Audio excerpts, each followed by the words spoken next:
Olha, nós começamos te contando que a mudança de governo vai alterar o projeto de pedágio no Paraná. A nova concessão é um dos assuntos que serão discutidos por lideranças petistas do estado com a equipe de transição lá em Brasília na próxima semana. Na semana passada, a Agência Nacional de Transportes Terrestres, a ANTT, teve aprovada a homologação no Tribunal de Contas da União para licitar 2 dos 6 lotes das rodovias. Com a decisão do TCU, a expectativa do Ministério de Infraestrutura era lançar os editais para a realização do leilão dos lotes 1 e 2 do plano de outorga ainda em novembro. Porém, com o resultado das eleições e a troca de governo a partir de janeiro, o modelo do pedágio que foi apresentado pela atual administração deve sofrer mudanças. Segundo lideranças paranaenses do PT, o assunto é um dos principais temas que devem ser tratados pela equipe de transição que iniciou ontem os trabalhos lá em Brasília. O coordenador da Frente Parlamentar sobre o Pedágio da Assembleia Legislativa, deputado Arilson Chiorato, presidente também do PT estadual, adiantou que deve tratar do tema na próxima semana, quando vai se encontrar com a presidente do PT, Gleisi Hoffmann, e com o vice-presidente eleito, Geraldo Alckmin, do PSB, que está coordenando o processo de transição entre os governos. O atual modelo é dividido em 6 lotes e prevê, além das 27 praças já existentes, a criação de mais 15 e cada lote cobraria do consumidor o valor necessário para a manutenção das rodovias locais. O PT já propõe um valor único para todo o estado, que ficaria fixado em R$ 5,00 nas 27 praças já existentes, independentemente das características de cada região. E os novos trechos a serem concedidos à iniciativa privada seriam discutidos em um novo projeto, diferente do que foi apresentado até agora pelo governo federal. Vamos ouvir o que Arilson Chiorato falou sobre o assunto. O primeiro passo para não virar uma briga, nós colocamos dentro da transição de governo. Eu conversei ontem com a Gleisi Hoffmann, coloquei da importância desse projeto do Paraná estar lá, e hoje acontece a primeira reunião, e semana que vem eu devo estar falando com o Geraldo Alckmin, que é o nosso vice-presidente eleito e governador da transição, explicando os detalhes do problema que é o pedágio do Paraná. O que a gente tem que fazer é separar o passivo do atual, do contrato anterior, as obras não realizadas, as obras que foram pagas e não estão prontas, ou estão em trânsito de feitura, separar para não ser base de cálculo do novo pedágio. Então são 2 momentos distintos. Pegar todo o passivo e ver daqui para frente e as novas praças. O Lula quer tratar de forma diferenciada e não num projeto local, global, como está sendo proposto. Arilson Chiorato ainda reforçou que assim que o tema do pedágio seja formalizado pela equipe de transição, o governador Ratinho Júnior será comunicado das discordâncias e possíveis alterações a serem feitas no projeto. O advogado especialista em direito público, Bruno Valverde, explica que é possível que o novo governo suspenda o atual processo e apresente uma nova proposta de concessão. Vamos ouvir. Nós temos um princípio na administração pública que é o interesse público e o interesse a bem da administração pública, né? Então, nesse caso, a nova administração, a administração do presidente Lula a partir de 1º de janeiro, ela pode sim revogar o edital, né, por conta de alguma linha de atuação diversa ou por conta de alguma questão orçamentária ou algum item do edital que não esteja de acordo com as diretrizes do plano de governo do novo presidente, da nova gestão, e o edital pode sim ser revogado, mesmo já sendo liberado e mesmo estando na rua. A administração pública ela pode a qualquer tempo revogar, modificar a bem do interesse público os processos licitatórios de concessão, mesmo que já estejam publicados. As análises terão que ser feitas, o governo do Paraná, obviamente o governador Ratinho Júnior precisa entrar também na discussão, ser chamado para que o governo federal apresente as novas diretrizes e aí sim, em comum acordo, os governos façam aí a republicação ou um novo estudo que vai ensejar aí um novo edital que vai ter que passar pelo TCU novamente, enfim, aí tem um trâmite todo que deverá ser seguido, que aí é o rito que a lei determina, né? Rafael Lovato, advogado especialista em licitações e contratos administrativos, ressalta que a reanálise do projeto é possível fazer alteração do contrato que já tenha sido realizado e deve acabar atrasando todo o processo. Qualquer alteração alteração que seja feito neste momento, lembrando que nós estávamos na iminência da publicação desse instrumento, com previsão entre novembro, dezembro, o próprio processo seletivo de empresas para dezembro com previsão de assinatura no primeiro trimestre, a alteração dessas regras faz com que todos tenham que voltar alguns passos, voltar algumas casas nesse jogo, nesse tabuleiro e permitir uma nova análise para saber se jurídica e economicamente essa é uma proposta viável. Como esse processo tem se elastecido por bastante tempo, a previsão de atraso a partir de uma revisão por meio dessas novas proposições seria entre 6 meses e 1 ano seguramente.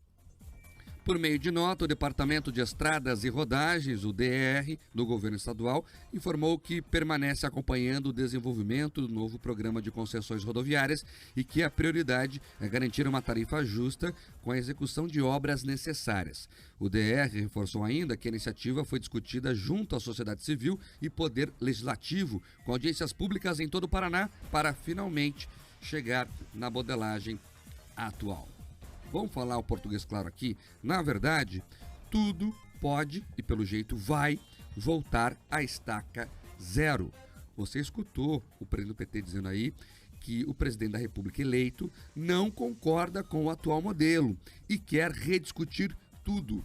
A discussão, na verdade, começou atrasada. E eu avisei aqui, o ouvinte frequente sabe, que isso poderia acontecer e, infelizmente, eu estava certo. Lula prometeu aí uma tarifa de R$5 na campanha, mas não apresentou um estudo sequer se isso é mesmo viável.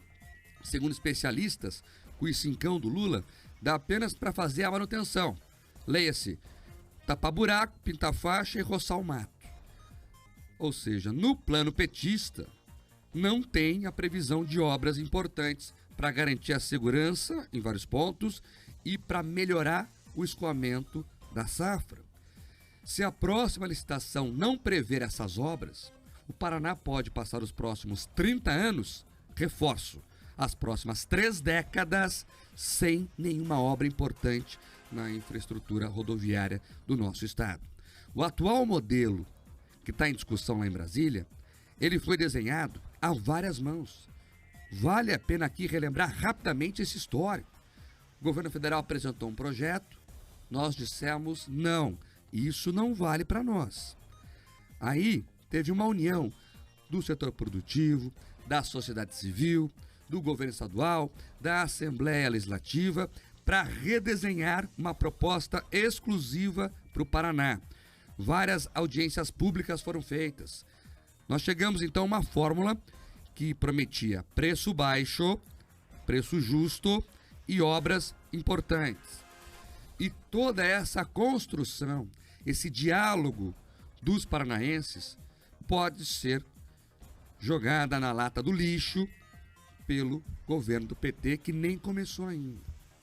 Não dá para ficar refém de uma bravata de campanha do Lula que parece ter chutado um preço lá sem apresentar os detalhes da proposta. Vou cobrar cincão aí, mas como é que você vai fazer para tocar o processo? Não sei, depois a gente vê. Porque não tem projeto, eu não li. Pedroso vai falar depois de mim, talvez ele tenha lido. Eu não achei nenhum projeto do PT explicando como é que mantém as estradas com cincão. Chutou lá quando estava gravando o programa de TV e ficou por isso mesmo. Esse assunto é muito delicado para nós paranaenses. Nós já fomos roubados demais. As concessionárias aqui são réis confessas. Elas cobraram mais caro para pagar propina. Não entregaram as obras. Nós precisamos de responsabilidade nesse assunto. Não dá para ficar refém do populismo barato. Não dá para ficar refém de bravata. Já escutamos bravatas demais. Lembra da história do baixa ou acaba? Inclusive de um senhor que é correligionário de Lula da Silva. Nós temos que avançar. Não dá para voltar para trás. Olha, Mark, sabe o que me escandaliza nessa situação? É que esse projeto de um pedágio do cincão ou da volta da bravata, ele foi apresentado a todos os paranaenses. A campanha eleitoral ela discutiu o assunto do pedágio. Ele não foi um assunto que não passou aqui pelos paranaenses. E quando os paranaenses tiveram a oportunidade de escolher, votando, entre um projeto que era apresentado pelo então candidato do PT, ou então pelo projeto capitaneado pelo Ratinho Júnior, o povo paranaense fez uma escolha. Ele deu uma vitória substantiva ao Ratinho Júnior. Ele entendeu que esse tipo de investimento, que esse tipo de condução, que a previsão de ouvir as pessoas, garantir que as obras aconteçam, era do maior interesse do Paraná, agora e para o futuro. Porque quando a gente olha para trás e a gente percebe que a gente foi roubado, e as pessoas que fizeram isso têm que ser absolutamente, rigorosamente punidas, mas quem lembra como eram as estradas do Paraná antes do pedágio, antes do anel de integração, como era para escoar a safra, qual era o volume de turismo interno dentro do Paraná, elas sabem que as obras em si, o que aconteceu foi positivo. O preço, a forma como aconteceu é absolutamente danosa. Então, quando a gente está falando que você precisa integrar um preço justo, correto, com obras, é porque a gente está olhando para o Paraná do futuro. É garantir, diferente do que aconteceu lá no Rio Grande do Sul, quando o PT foi governo, Mark, que eles encamparam as praças de pedágio, cobraram um preço teoricamente baixo só para fazer as manutenções, e nem isso faziam. Quem sofre hoje é a economia do Rio Grande do Sul. Olha o que aconteceu com o Estado com esse tipo de populismo. Compare. Por que vocês acham que o Pará, aos poucos, foi superando, inclusive, outros estados aqui do sul do país? Porque teve planejamento. E é isso que a gente precisa. Então, agora, eu quero ver a atitude, sabe de quem? Dos nossos deputados federais, dos nossos senadores. Porque são essas pessoas que podem colocar freio nesse tipo de ímpeto que foi reprovado pelos paranaenses. Agora, o Lula está ali tentando construir uma base parlamentar, tentando buscar apoio. Eu quero saber o seguinte, os deputados do Paraná terão força, os senadores, para dizer, olha, o Paraná decidiu, o Paraná merece mais autonomia. Quem sabe do Paraná são os paranaenses. Então, é importante que os deputados, senadores, defendam o interesse de quem eles receberam o voto, Mark. É isso, é isso. Eu lembro aqui aos ouvintes que quem decide isso é o governo federal, porque o Paraná, inclusive, repassou a administração de estradas estaduais para o governo federal para que ele fizesse a licitação e tocasse tudo. Então é por isso que o governo federal concentra tanto poder nesse assunto. O Pedroso está certo. Temos que cobrar agora da bancada paranaense que faça as cobranças necessárias. Agora, o que me chama a atenção nisso tudo é que a Gleisi Hoffmann, que é a comandante de fato, Geraldo Alckmin é figurativo. Quem manda é a Gleisi. Ela é paranaense, ela é deputada aqui do Paraná, inclusive. Essa bancada que o Pedroso fala, tá incluída a Gleisi Hoffmann. E não vejo muita preocupação com o Estado dela, com os paranaenses que votaram nela. Quem votou na Gleisi também circula pelas estradas aqui do Paraná. Mas não parece que a preocupação, não chutaram um valor lá. Essa proposta, inclusive, vamos ser sinceros aqui, nem do PT era do Ricardo Gomide, do PDT. Ele foi o primeiro a falar em pedágio de R$5, inclusive em uma entrevista aqui para o Grupo RIC, nas sabatinas dos candidatos ao governo. Ele disse isso, aí o PT pegou essa proposta do Gomide, do PDT, e agora joga como se fosse a solução, mas sem apresentar projeto. Aliás, o Lula conseguiu um feito histórico, Pedroso. Ele se elegeu sem apresentar projeto estratégico para o país. Você leu o projeto do Lula? Olha, eu procurei dados em relação a esse tipo de investimento, não tem nada. Nada. E quando eles falam esses valores, Marco, vamos lá. Tem trechos de concessão maiores e trechos menores. Você tem fluxo maior e fluxo menor. Não tem assim, acompanha comigo, ouvinte. É racional você imaginar que em qualquer trecho os valores vão ser uniformizados se for mais de uma empresa tocando, a não ser que eles estejam planejando dar toda a concessão do Paraná para uma empresa só e diluir isso. Mas é muito difícil e esse tipo de entrega, quase um monopólio para uma construtora só, pode ser prejudicial. Agora, sabe o que me parece esse tipo de avanço, esse tipo de debate? Picuinha política. Porque quanto mais o tempo passa, mais o pedágio não se resolve, as estradas vão ficando piores, e eles entendem que parte dessa conta fica com o Ratinho Júnior e por conta talvez do dessabor político que eles possam ter no governador, eles agora querem prejudicar todo o Paraná. Picuinha política não pode ser a mola propulsora de política pública, Mark, mas pelo jeito isso tem colocado combustível ali no tratorzinho de parte do PT. Esse é o cartão de visitas do novo governo do PT aos paranaenses. Vamos acompanhar de perto essa história e trazendo as atualizações para vocês. 7h20.